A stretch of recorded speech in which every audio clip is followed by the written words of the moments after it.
D7 news ప్రేక్షకులకు నమస్కారం. Darsi Lions club ఆధ్వర్యంలో ఘనంగా నూతన సంవత్సరం వేడుకలు. లయన్స్ క్లబ్ దర్శి టౌన్ తరపున నూతన సంవత్సరం పురస్కరించుకుని లయన్స్ క్లబ్ అధ్యక్షులు మండపాకుల బాలు ముఖ్య అధికారులను నాయకులను కలిసి నూతన సంవత్సర శుభాకాంక్షలు తెలియజేయడం జరిగింది. వివరాలకు వెళ్లినట్లయితే మొదటిగా డిఎస్సి సిఐ రామకోటయ్యని, ఎస్ఐ రామకృష్ణని, మోటార్ సైకిల్ ఇన్స్పెక్టర్ రవిచంద్రని మరియు ముఖ్య నాయకులు Narapasetti Paparao, municipal chairman Narapasetti Pichaiah, BJP Darsi incharge Mandapakula శ్రీనివాసుల్ని కలిసి నూతన సంవత్సర శుభాకాంక్షలు తెలపడం జరిగింది. ఈ కార్యక్రమంలో lions club president Mandapakula Balu, Appikatla Adinarayana, Achari Nagabhushan Achari పాల్గొనడం జరిగింది.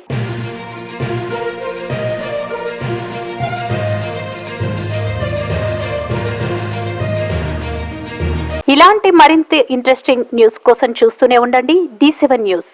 ఒక్క నిమిషం ఆగండి. D7 న్యూస్ని లైక్ చేసి, షేర్ చేసి, సబ్స్క్రైబ్ చేయండి.